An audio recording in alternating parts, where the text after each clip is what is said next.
श्रीहरिं परमानन्दम् उपदेष्टारमीश्वरं व्यापकं सर्वलोकानां कारणं तं नमाम्यहम्।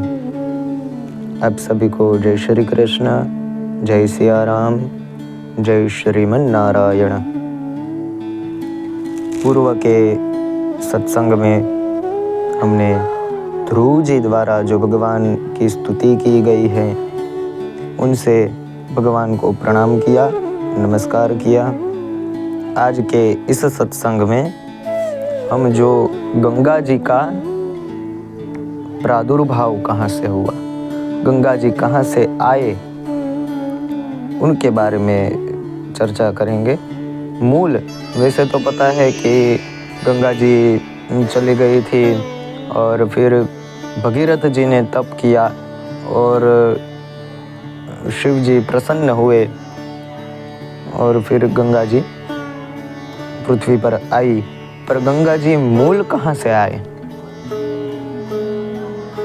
तो वैसे तो बहुत सारे इसमें पुराणों में कथा प्रसंग मिलते ही है, पर जो श्रीमद् भागवत के अष्टम स्कंद में जो गंगा जी के बारे में थोड़ा बताया है, तो उनके बारे में आज हम बात करेंगे कि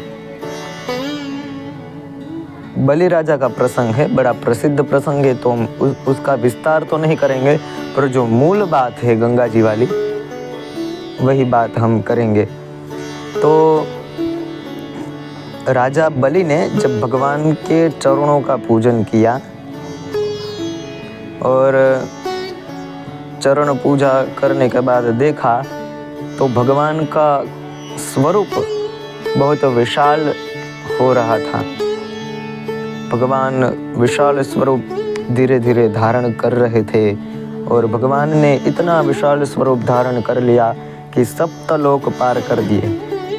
सत्यलोक तक भगवान पहुंच गए और सत्यलोक में ब्रह्मा जी ने भगवान के दर्शन किए।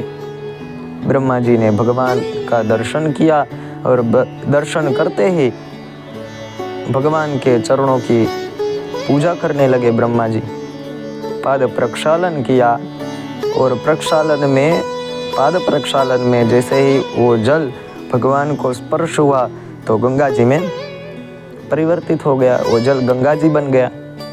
फिर ब्रह्मा जी ने वही जल अपने कमंडल में ले लिया और कालांतर में आज जो पृथ्वी पर गंगा जी प्राप्त है तो वो ब्रह्मा जी द्वारा द्रवित की है, वो ब्रह्मा जी के कमंडल से प्राप्त है।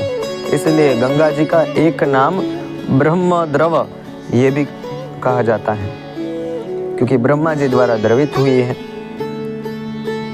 तो ये जो ब्रह्मा जी ने भगवान का पूजन किया और पूजन करने के बाद वही जल कमंडल में ले लिया, ये अष्टम स्कंद के 21वें अध्याय का तीसरा और चौथा श्लोक है। ये 2 श्लोक में वर्णन है। तो ब्रह्मद्रव ऐसी परम पवित्र भगवान के चरणों से उत्पन्न हुई गंगा। आप सबको नमस्कार, जय सिया राम, जय श्री कृष्ण, जय श्रीमन्नारायण।